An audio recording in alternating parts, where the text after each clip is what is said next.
तुम्हाला तुमच्या computer skills upgrade करायच्या आहे? दिशा कम्प्युटर इन्स्टिट्यूट घेऊन आले आहेत महा डिस्काउंट ऑफर. आता कोणताही कोर्स करा फक्त 1800 रुपयांमध्ये.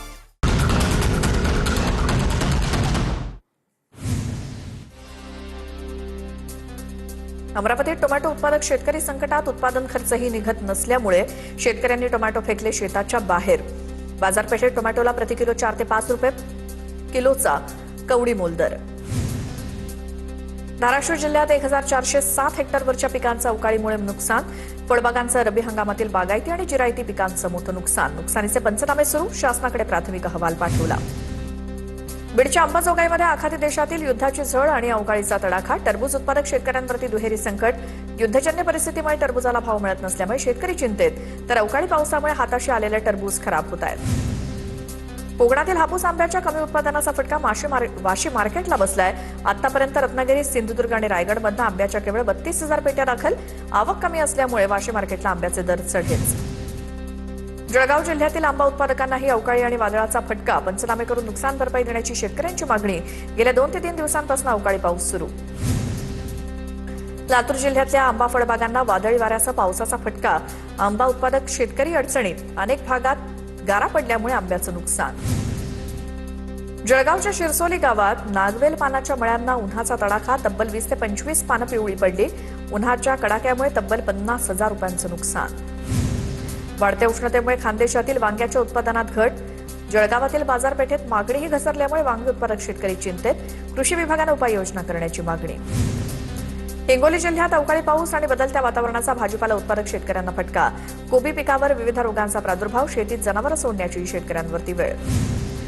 नाशिकच्या निफाडमध्ये अवकाळी पाऊस आणि गारपिटीनं टोमॅटो पिकावरती करपा रोगाचा प्रादुर्भाव. पंचनामा करण्याचे मुख्यमंत्र्यांचे आदेश. तलाठी, कृषी सेवक किंवा ग्रामसेवक सहकार्य करत नसल्याचा खासदार भास्कर भगरेंचा आरोप. गडचिरोलीत 700 क्विंटल धान्य साठा. आदिवासी विकास महामंडळाच्या दुर्लक्षतेमुळे लाखो रुपयांचं नुकसान. या नुकसानीला जबाबदार कोण? शेतकऱ्यांचा इशारा.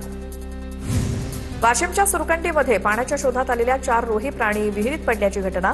स्थानिक नागरिक आणि वन विभागाच्या अधिकाऱ्यांच्या मदतीनं रोहींना बाहेर काढण्यात यश.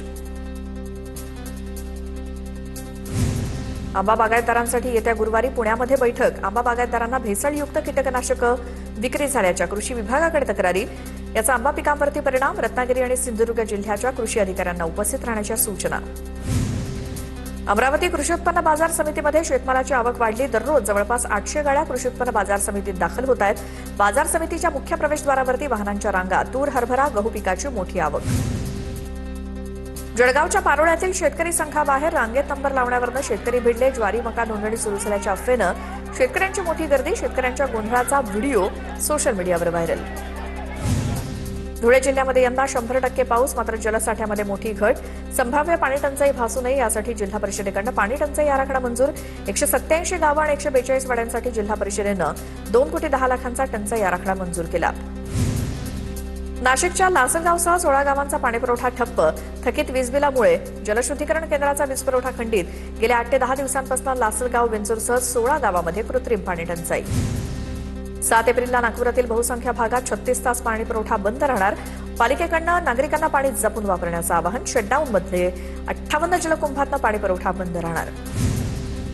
जळगावच्या 40 गावातील मल्हारगडावरती सह्याद्री प्रतिष्ठानकडून ऐतिहासिक पाण्याच्या टाक्यांची स्वच्छता. पाणी साठवण क्षमतेत वाढ होणार. पुढील काळातही मोहीम राबवण्याचा निर्धार व्यक्त. रायगड जिल्ह्यातील माणगावमध्ये तापमानात वाढ. 2 दिवसांच्या ढगाळ वातावरणानंतर पुन्हा तापमानात वाढ. माणगावमध्ये तापमान 35 डिग्री सेल्सिअस पर्यंत पोहोचलं. तुम्हाला तुमच्या कम्प्युटर स्किल्स अपग्रेड करायच्या आहे? दिशा कम्प्युटर इन्स्टिट्यूट घेऊन आले आहेत महा डिस्काउंट ऑफर.